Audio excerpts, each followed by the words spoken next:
Amado Padre Paulo, queridos irmãos e irmãs, consagradas, seminarista, nossa audiência que nos acompanham nesta visita pastoral através de nossas mídias. Agradeço a Deus a oportunidade de iniciar o advento do Senhor com vocês aqui nesta querida e amada comunidade de Teresina de Goiás, nesta capela dedicada a Santa Teresinha, que faz parte, mesmo sendo município, da paróquia Santana de Cavalcante. Com esta liturgia dominical, iniciamos o novo ano na igreja e, ao mesmo tempo, dispondo nosso coração à vigilância, porque nosso Senhor nos recomenda: vigiai, porque não sabemos a hora. É este o primeiro domingo do Advento, o tempo de 4 semanas que nos prepara para a vinda do Senhor no dia final da sua santa manifestação gloriosa e para a celebração solene do dia do seu Natal segundo a carne, no tempo da nossa história há 2000 anos. Tudo na liturgia nos ajudará nesta santa preparação, na santa espera, cheia de esperança. O roxo significa a vigilância de quem aguarda com desejo, com santa ansiedade. A moderação das flores, dos cantos, ajuda-nos a concentrar nossa atenção naquele que vem para nos salvar e a nos levar à plenitude. O Glória, não cantado durante esse tempo dos 4 domingos do Advento, prepara-nos para cantá-lo como novidade na noite santa da vigília do Natal. Os sentimentos do nosso coração devem ser a vigilância, a disponibilidade, queridos irmãos, para acolher o Salvador que se aproxima, a piedade humilde de Nossa Senhora, a Santíssima Virgem, de São José, seu castíssimo esposo, dos pastores humildes, de Simeão que o acolhe, de Zacarias e Isabel, o espírito de conversão anunciado também por São João Batista, o sonho de um mundo cheio da sabedoria do Senhor, como as águas enchem o mar, profetizou o grande profeta Isaías. Aproveitamos essas 4 semanas tão doces, que recordam no memorial litúrgico a espera de Israel e da humanidade pelo Messias, e que nos faz celebrar já no mistério da liturgia a vinda gloriosa do nosso Salvador, como luz e Senhor de todas as coisas. Como canta a liturgia, ao simples ecoar do vosso nome eterno, joelhos vão dobrando, o céu, a terra e o inferno. Um dia voltareis, juiz e rei de tudo, ó dai-nos hoje a graça, na tentação o escudo.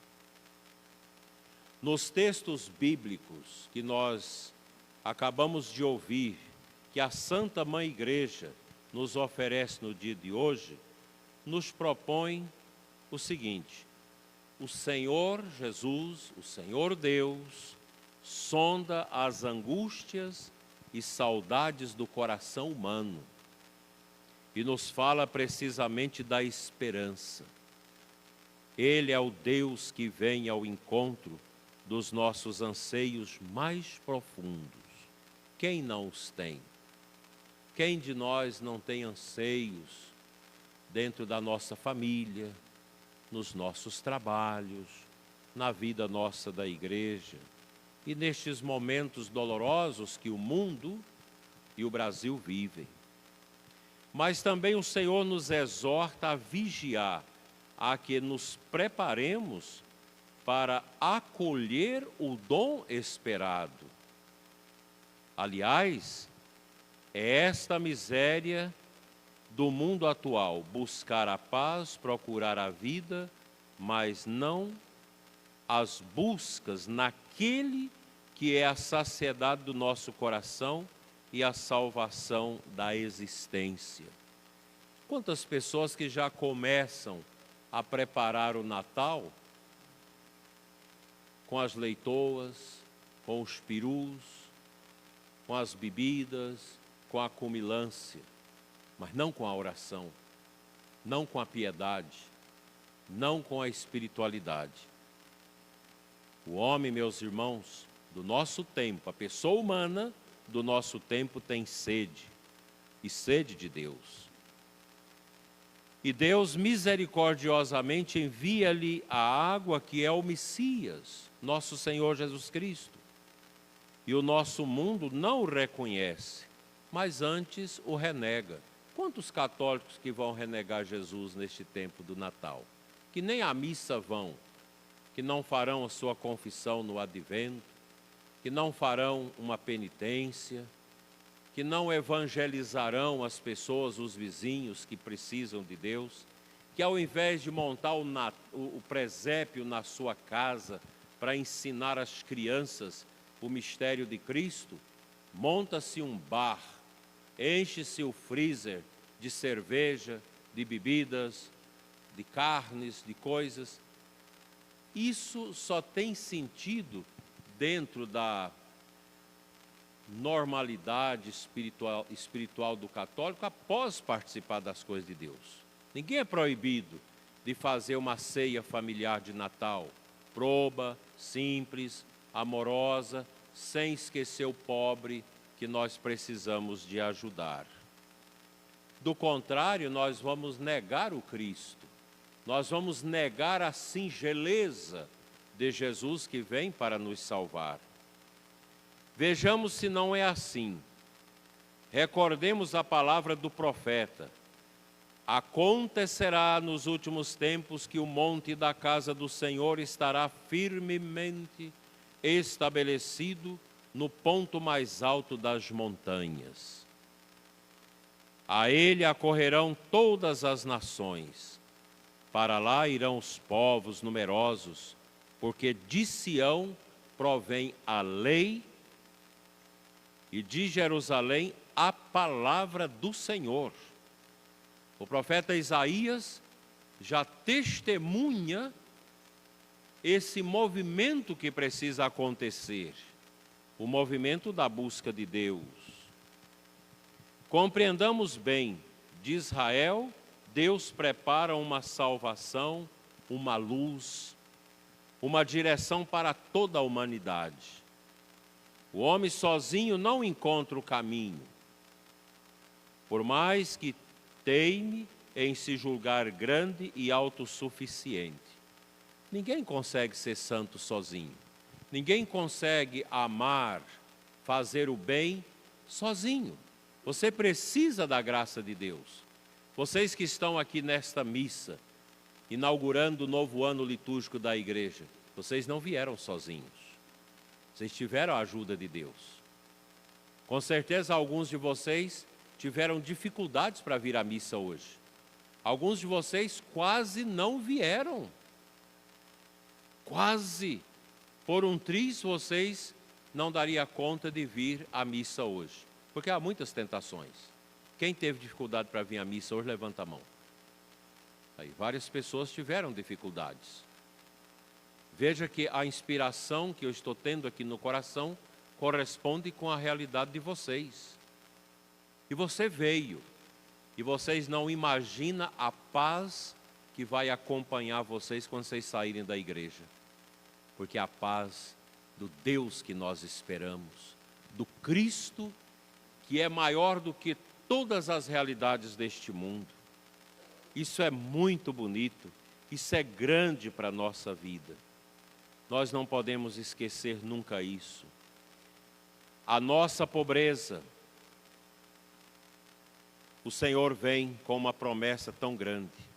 E se o coração da humanidade acolher a salvação que vem, a luz que brilha, então encontrará a paz. Ele há de julgar as nações e arguir numerosos povos.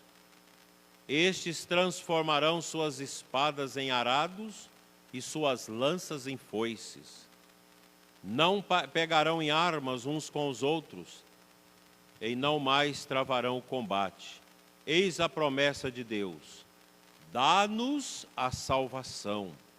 Eis o sonho do Senhor: encontrar uma humanidade que acolha o Salvador e dele bebendo a paz. Nós precisamos do Salvador. O mundo clama, as pessoas justas e santas no mundo todo clama pelo intervento de Deus no mundo.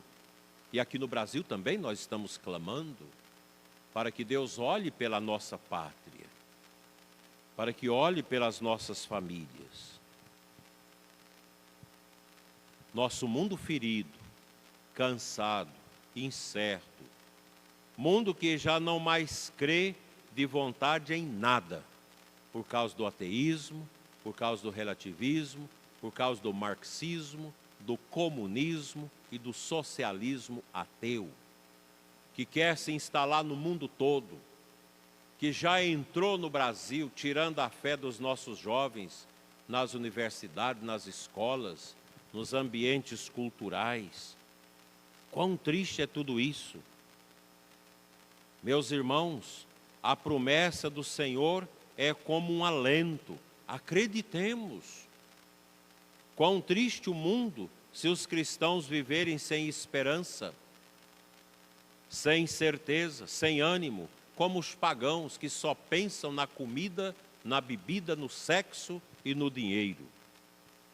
Já nos tempos apostólicos, São Paulo exortava os cristãos que não ficassem tristes, como os outros que não têm esperança, porque nós somos agentes da esperança.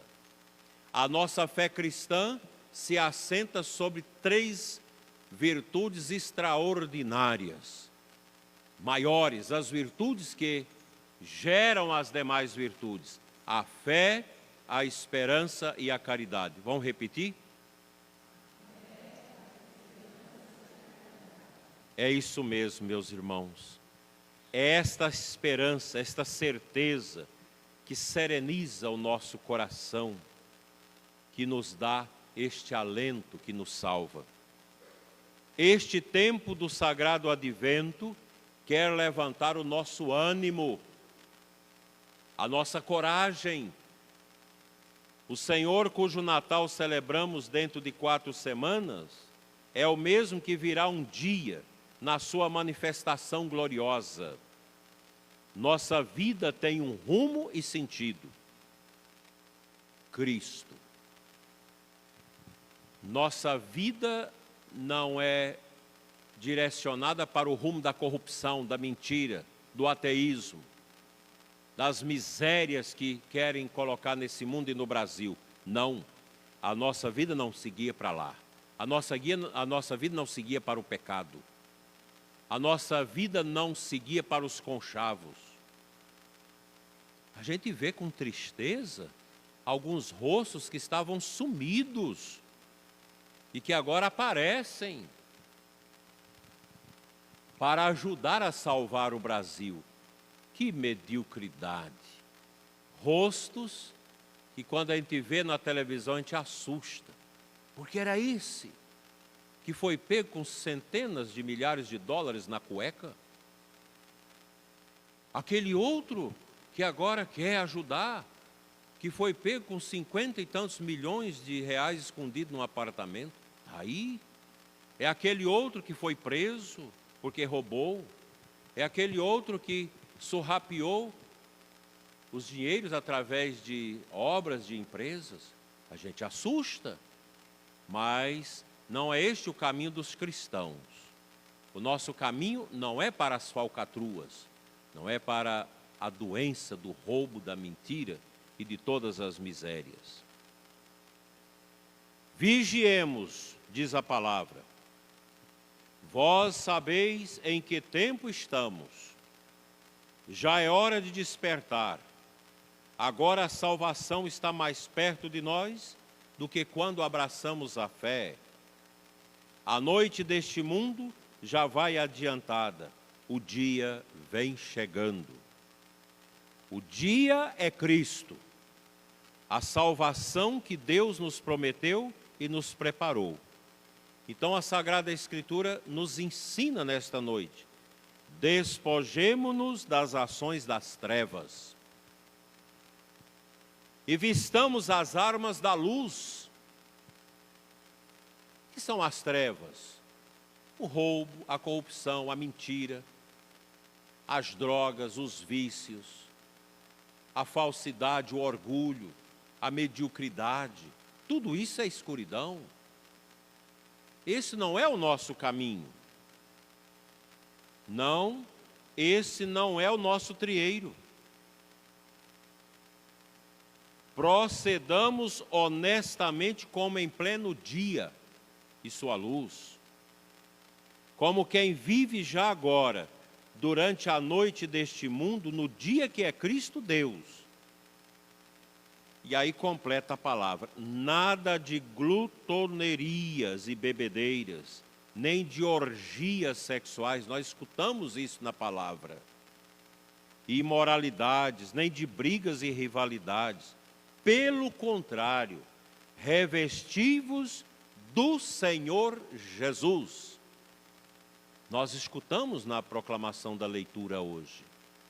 A nossa veste não é a veste do pecado, não é a veste mundana da injustiça, da morte, da desonestidade. A nossa veste é a veste santa de Cristo, é a veste de Jesus, é a túnica dele que representa a igreja, dentro da qual nós entramos pelo nosso batismo, para vivermos a santidade com ele. Eis o modo, meus irmãos, de vigiar na noite deste mundo. Eis o modo de testemunhar que esperamos na vigilância, o Salvador que nos foi prometido e virá como nosso juiz para levar à plenitude a salvação iniciada com a sua piedosa vinda na nossa carne. Daqui até o dia 17, nós vamos meditar sobre a vinda de Cristo, a sua segunda vinda, no Espírito. Do dia 17 até o dia 24, nós vamos meditar sobre a sua vinda na carne. O Cristo que nasce na nossa carne, que vem na manjedoura pobre, para dizer para o mundo: baixe a cabeça, seja humilde. O dinheiro não é tudo, o poder não é tudo. É este Cristo que nós queremos servir. É oportuno recordar que este texto da carta aos Romanos foi o que provocou a conversão de Santo Agostinho, no século IV. Lá no distante século V, melhor. A palavra de Deus é sempre um apelo gritante e forte para nós. Que a palavra de Cristo, que nós vamos ler agora, nesse tempo do advento, nos converta, meus irmãos. Agora, neste tempo que se chama hoje. E a conversão é para quem? É para mim, para o Padre Paulo, para os frades, para os consagrados, para os casais, para as crianças, para todos nós. A conversão é uma convocação de Deus para todos nós. Converter é dar o coração a Deus. E a conversão, essa busca de Cristo, esta aceitação de Cristo na nossa vida, deve produzir dentro de nós o quê? O arrependimento dos nossos pecados e uma mudança de vida. É isso que nós vamos viver. A grande tentação para os discípulos de Cristo, para nós hoje, é conformar-se com o marasmo do pecado do mundo. É viver burguesamente, uma vida cômoda e sem uma fé verdadeira e operante. Sem aquela atitude alegre, de expectativa por aquilo que o Senhor nos prometeu. Nós precisamos falar mais de Deus. Vamos nos ocupando e distraindo com uma vida fútil, dispersa em mil bobagens, esquecendo daquilo que realmente importa. Vamos tomando como parâmetro o mundo e seus critérios, medidas e valores. Vamos confundindo a lei de Cristo com o politicamente correto, desatentos às Escrituras. Nós lemos pouco a Bíblia. E quando eu leio a Bíblia com espírito de oração, nós mudamos de vida. Vale para nós a advertência seríssima do Senhor Jesus. A vinda do Filho do Homem será como no tempo de Noé. Nós escutamos no Evangelho proclamado pelo Padre Paulo. Naquele tempo, todos viviam tranquilamente, comiam e bebiam, casavam-se e davam-se em casamento, até que Noé entrou na arca e eles nada perceberam. Como agora, vive-se na farra do paganismo, do consumismo, do relaxamento moral. Quantos de vocês aqui podem casar na igreja, não casam na igreja? Vocês estão no relaxamento moral. Vocês estão no pecado. Não quer mudar de vida. Ah, amigado com fé, casado é. Onde está isso na Bíblia? Onde está? Tem muitos católicos vivendo assim. Católicos pagãos. Relaxamento moral. Não paga o que deve. Passa os outros para trás. Mentem. Mas essa não é a vida do cristão. O cristão morre em cima da verdade, porque a verdade é o nosso trunfo. Conhecereis a verdade e a verdade vos libertará. João 8,32. É uma palavra muito forte para nós. Nós vivemos tantos absurdos contrários ao Evangelho. Prática de aborto, uso de anticoncepcionais, falta de domínio de si na sexualidade, ligatura de trompas, vasectomia para não ter filhos, e por aí vai. Nós vivemos, às vezes, ao gosto do mundo, e não percebemos que haverá um juízo decisivo de Deus para nós e para o mundo. Um juízo no qual o bem e o mal, o santo e o pecador serão separados. Um será levado e o outro será deixado.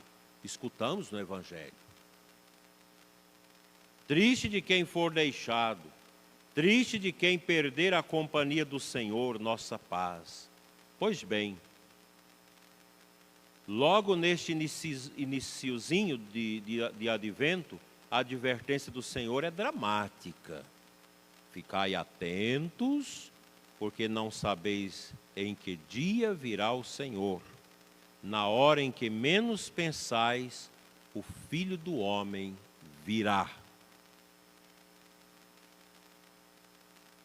Eu fico pensando quanta gente está indo para o inferno nos nossos tempos. Quantos? Outro dia uma professora na sala de aula criticando os políticos que não aprovam o aborto. E ela dizia, eu sou abortista. Criticando os políticos que falam em Deus, porque ela diz, eu sou ateia. Esse é o tipo de gente que nós temos educando nossas crianças. Está cheio disso. Gente que não tem nada dentro do coração, que não tem espiritualidade, e que quer passar para os alunos, para nossas crianças, esse tipo de conduta. O mundo está pior do que nós pensamos. Bem pior. A gente vive esse momento tão difícil no Brasil. A culpa todo mundo sabe de quem. Lá de dentro da Suprema Corte, que foge daquilo que deve ser a verdade, para se tornar discípula de um partido, de uma incoerência política. Lá do presidente do Senado, que não tem moral nenhuma para fazer aquilo que é do seu ofício, tanto que sumiu do Brasil, está lá na Copa,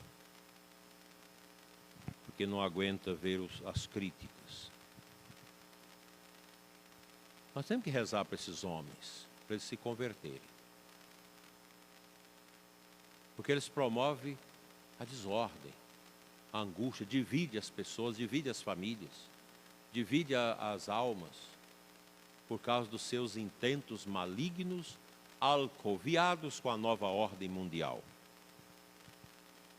Então, meus irmãos, enquanto o mundo dorme no seu pecado, na sua autossatisfação e autojustificativa, elevemos humildemente o nosso olhar e nosso coração para aquele que vem.